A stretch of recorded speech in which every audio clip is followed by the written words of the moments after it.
Welcome to This Explainer. Today, we're unpacking the massive strategic pivot of a literal 200-year-old giant. We're talking about a company that is fundamentally reshaping its entire global footprint. It's just a fascinating look at how a massive legacy corporation shifts gears to maximize margins, lean into its true value, and embrace the future. Okay, let's just dive right in with a simple question. When you open your bathroom or kitchen cabinet, who actually makes those trusted products sitting on the shelves? You know, the brand names by heart, for sure. But do you know the parent company pulling the strings behind the scenes?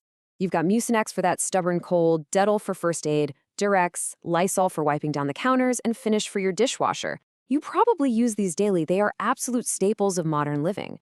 But they all actually belong to an invisible consumer giant named Reckitt. And Reckitt? It's not some flash-in-the-pan startup. This behemoth was built through nearly 2 centuries of strategic mergers. It goes all the way back to 1814 with J&J Coleman, then Benckiser in 1823, and Reckitt and Sons in 1840. Fast forward through over a century of consolidation, and we hit 1999. That was the massive merger of Reckitt and Coleman with Benckiser, which basically created the modern foundation of the company we see today, operating in nearly 200 countries. Section 1. Trimming the corporate fat. Reckitt's 2024 strategic update. So, dealing with decades of corporate bloat is tough, right? Well, Reckitt is curing this by actively separating their business into 2 very distinct buckets. On one side, we have Core Reckitt, where they are fiercely protecting their high-growth consumer health and hygiene brands, what they cleverly call their Powerbrands. On the other side is Essential Home. They are actively looking to divest this portfolio of legacy home care products. They're actually walking away from famous household names like Airwick, Calgon, and Silitbang. And the crucial point here is this massive number, £1.9 billion. That represents the full year 2023 net revenue of that Essential Home portfolio they plan to exit by the end of 2025. Just think about that for a second. They are willing to carve out nearly £2 billion of revenue just to ensure their remaining business is simpler, faster, and exponentially more efficient. Section 2. The Powerbrand strategy, focusing on high-margin growth.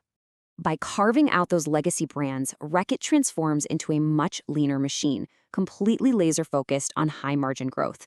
They want to absolutely dominate categories where things like efficacy, trust, and brand preference matter way more to consumers than just finding the cheapest price tag. And it's beautifully balanced globally. 38% from emerging markets, 35% from Europe, and 27% from North America. That is a highly resilient geographic footprint. If one market stumbles, the others are positioned to carry the weight. And this core portfolio of retained power brands, it's incredibly lucrative. Looking at their 2023 reporting, they generated over £10.3 billion in net revenue. Between 2018 and 2023, they posted a really solid compound annual growth rate of 7%. But here's the real kicker, a massive 61% gross margin. This definitively proves that consumers will happily pay a premium for health and hygiene products they trust to protect their families. As CEO Chris Licht explicitly put it in their strategic update, this whole metamorphosis is about becoming simpler, more effective, and hyper-focused on value creation. It's about ensuring the company has one of the absolute strongest growth and margin profiles in the entire industry by backing the specific brands that truly move the needle.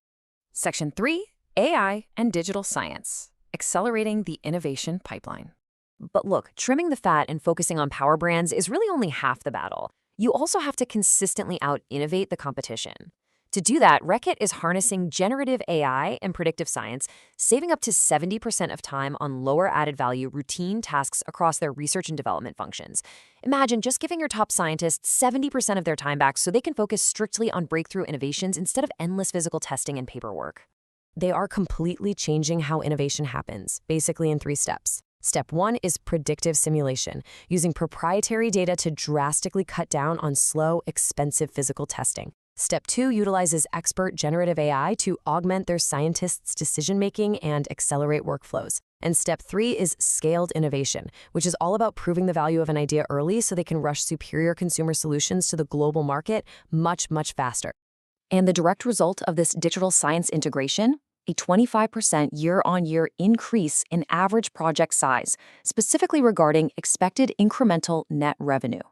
By pointing their AI-empowered teams at the highest potential ideas, the actual financial impact of their new product launches is growing by a quarter. every single year. That is literally the definition of working smarter.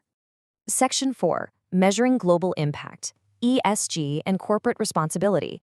Now, when you sell around 30 million products a day, you absolutely have to measure your global footprint. Based on their Global Reporting Initiative Index, Reckitt tracks some rigorous ESG commitments. For the environment, they're meticulously mapping Scope 1, 2, and 3 greenhouse gas emissions. Under ecosystems, they're heavily involved in water stewardship and biodiversity protection. And for human rights, they aggressively screen their supply chains to prevent modern slavery and ensure fair labor standards globally. Because at the end of the day, growth shouldn't come at the expense of the planet or its people. So, Reckitt's metamorphosis from a sprawling, centuries-old conglomerate into a highly streamlined AI-powered health and hygiene machine is truly remarkable. By shedding billions in legacy revenue to protect their margins, they are making a massive bet on their power brands. Which leaves us with one final, fascinating thought to ponder. Can a 200-year-old giant really out-innovate the future? Thank you so much for joining me for this explainer, and I hope this gives you a whole new perspective the next time you reach into your bathroom cabinet.